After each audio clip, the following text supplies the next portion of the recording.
Good morning. ख्याति का मूल्यांकन वैल्यूएशन ऑफ गुडविल चल रहा था अपना, तो एक और क्वेश्चन इसका स्टार्ट करते हैं हम। मिस्टर सोनू एक जनरल स्टोर चलाता है और उसका जो मकान मालिक है उसे वो 700 रुपये प्रति माह किराया चुकाता है। उसके व्यवसाय को उसका मकान मालिक खरीदना चाहता है। मकान मालिक उसको कह रहा है कि भाई अपना व्यवसाय मुझे बेच दो। तो इसके लिए ख्याति का मूल्यांकन अपने को करना है। कैसे करना है? भविष्य में कायम रहने योग्य लाभों के 3 गुने के बराबर करना है। जितना लाभ भविष्य में कायम रहेगा उसके 3 गुने के बराबर ख्याति का मूल्यांकन करना है। तो पिछले 4 वर्षों के लाभ आपको दे रखे हैं और कुछ समायोजन, कुछ एडजस्टमेंट्स जो है वो भी दे रखे हैं। तो एडजस्टमेंट क्या है देखो।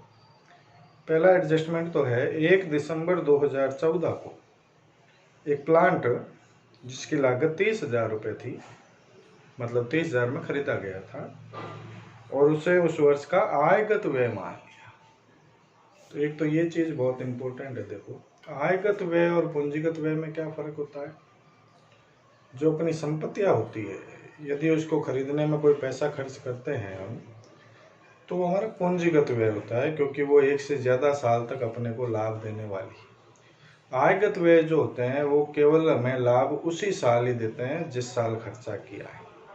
यदि हमें किसी खर्चे का लाभ 1 से अधिक वर्षों के लिए मिलता है तो वो पूंजीगत लाभ होता है, पूंजीगत खर्च होता है। और हम प्लांट खरीद रहे हैं तो प्लांट का लाभ तो नो डाउट 1 से ज़्यादा वर्षों तक लेंगे ही आप, है ना। तो ये पूंजीगत खर्चा था और इसको आयगत खर्चा मान लिया। तो आयगत खर्चा मानने से इसको P&L में डाल दिया।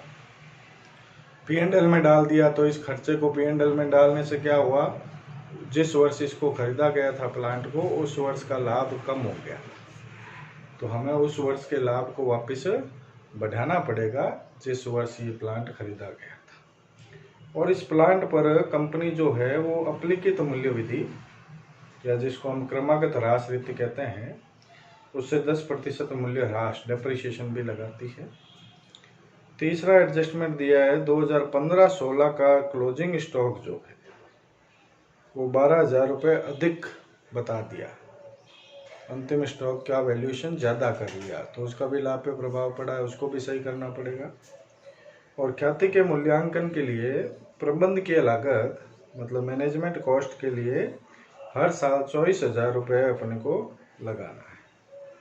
तो सोनू के भूस्वामी द्वारा देय ख्याति की राशि की गणना करनी है। तो ठीक है, पहले तो हमें एडजस्टमेंट करने पड़ेंगे प्रॉफिट में। तो पहले हम कंप्यूटेशन ऑफ एडजस्टेड प्रॉफिट का एडजस्टमेंट करेंगे। कितने साल का प्रॉफिट दिया हुआ है आपको? 4 साल। तो ये 4 साल के प्रॉफिट के लिए 4 कॉलम बना लेते हैं हम। एक पर्टिकुलर हो जाएगा, 1, 2 और 2, 4।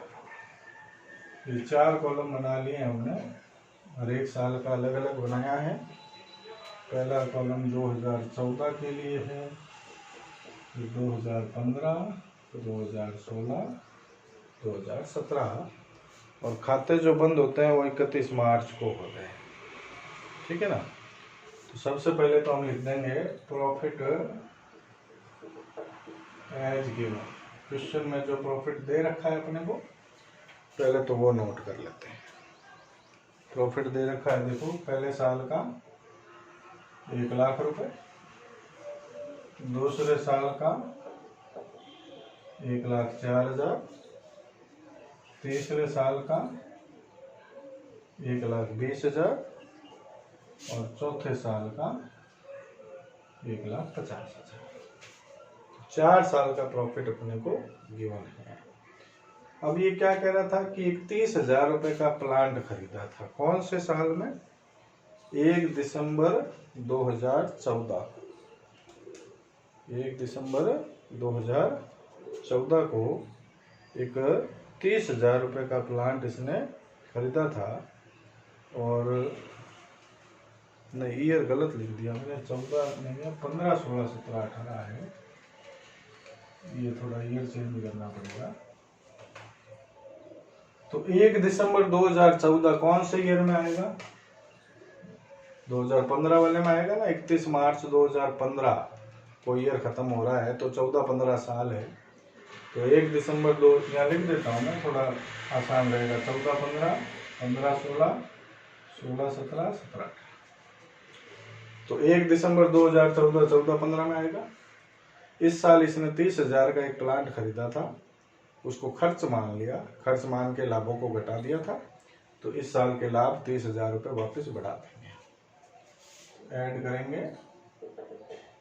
Revenue expense treated as capital expenditure. Revenue expense को वापस कैपिटल एक्सपेंडिचर मान लिया हमने, 30,000 रुपये जोड़। लेकिन इस 30,000 पे डेप्रिसिएशन लगाना पड़ेगा मूल्यह्रास, चारों साल लगाना पड़ेगा मूल्यह्रास पे, क्योंकि इस साल भी यूज हुआ है प्लांट, फिर अगले साल भी यूज होगा, अगले साल भी, तो चारों साल लगाएंगे। क्रमागत ह्रास रीतिशन लगाना है। डेप्रिसिएशन कितना डेप लगाना है देखो, ये कह रहा है 10% की रेट। लेकिन पहले साल तो इसने प्लांट देखो 1 दिसंबर को खरीदा था, और खाते बंद हो रहे हैं अपने 31 मार्च 15। तो दिसंबर, जनवरी, फरवरी, मार्च, 4 महीनों का डेप्रिसिएशन ही लगेगा पहले साल। तो 30,000 रुपये का 10%, 4 महीनों का डेप्रिसिएशन हुआ 1,000 रुपये। तो पहले साल तो 1,000 का डेप्रिसिएशन लगा दे। अब देखो 30,000 में से 1,000 रुपये का डेप लग गया, तो अगले साल इस प्लांट की वैल्यू बची 29,000। अब अगले साल तो पूरे साल ही काम आ रहा है प्लांट, तो 29,000 का 10%, 2,900 रुपये डेप्रिसिएशन लग जाए।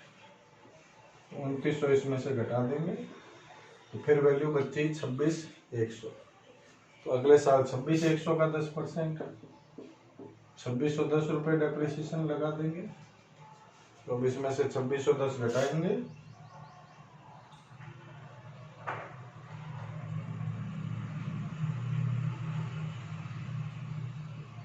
तो 23,490 है। तो 23,490 का 10%, 2,349 रुपये होता है। राउंड फिगर में 2,350 रुपये लेते हैं। तो ये 4 साल के डेप्रिसिएशन का एडजस्टमेंट करना है। इसी तरह से तीसरा पॉइंट जो था अपना, कि 2015-16 का क्लोजिंग स्टॉक 12,000 रुपये ज्यादा दिखा दिया। 15-16 कौन सा ईयर है? ये। इस साल का क्लोजिंग स्टॉक जो है वो 12,000 रुपये ज्यादा दिखा दिया। तो क्लोजिंग स्टॉक को ज्यादा दिखाने से लाभ बढ़ जाता है, तो वापस कम करना पड़ेगा। Yes, over valuation of closing stock 12,000 dash कर दिया। लेकिन आप सोचो कि 15-16 का जो क्लोजिंग स्टॉक है वो 16-17 का क्या होगा? ओपनिंग स्टॉक होगा। तो जब इस साल का क्लोजिंग स्टॉक इसने ज्यादा दिखाया है, तो वही तो अगले साल का ओपनिंग स्टॉक बना है, तो अगले साल का ओपनिंग स्टॉक ज्यादा दिखा दिया। तो जब अगले साल का ओपनिंग स्टॉक ज्यादा दिखा दिया, तो ओपनिंग स्टॉक को ज्यादा दिखाने से लाभ कम हो जाता है। तो इसको सही करना है, तो इस साल का लाभ आपको 12,000 बढ़ाना पड़ेगा। Add over valuation of opening stock, इस साल का लाभ 12,000 रुपये बढ़ा दें। तो ये स्टॉक का एडजस्टमेंट हो गया। और एक कह रहा है कि ख्याति के मूल्यांकन के लिए प्रबंधकीय लागत में 24,000 रुपये वार्षिक खर्चा होगा हमारा। तो 24,000 रुपये हर साल होगा, वार्षिक होगा। तो या तो सब में से 24,000 घटा दो, और नहीं तो फिर एवरेज प्रॉफिट जब निकाल लेंगे हम, तो उसमें से सीधा 24,000 घटा देंगे। तो सब में से अलग अलग घटाने की जरूरत नहीं पड़ेगी। तो अभी हम एडजस्टेड प्रॉफिट निकाल लेते हैं, कितना आया एडजस्टेड प्रॉफिट। देखो पहले साल का तो आ गया 1,29,000, दूसरे साल का 89,100, तीसरे साल का 1,29,390 और चौथे साल का 1,47,650। तो 4 साल का लाभ आ गया। अब इसका औसत लाभ निकालने, average profit is equal to 1,29,000 plus 89,100 plus 1,29,390 plus 1,47,650 बटा 4। तो औसत लाभ आ जाएगा 1,23,785। अब इसमें से देखो 30,000 रुपये तो एक प्रबंधकीय लागत के घटाने हैं आप, 30 नहीं 24,000 सॉरी, लेस कर देंगे मैनेजमेंट कॉस्ट 24,000। और अब ये मकान मालिक जो है ये इस बिजनेस को खरीद रहा है, तो फिर उसको किराया नहीं देना पड़ेगा किसी को। तो जो 700 रुपये महीने का किराया दिया जा रहा है वो किराया फ्यूचर में बंद हो जाएगा। हम तो फ्यूचर मेंटेनेबल प्रॉफिट निकालते हैं, तो फ्यूचर मेंटेनेबल प्रॉफिट में फिर किराया नहीं लगेगा, नहीं लगेगा तो अपना खर्चा बच जाएगा, खर्चा बचेगा तो प्रॉफिट बढ़ जाएगा। Add rent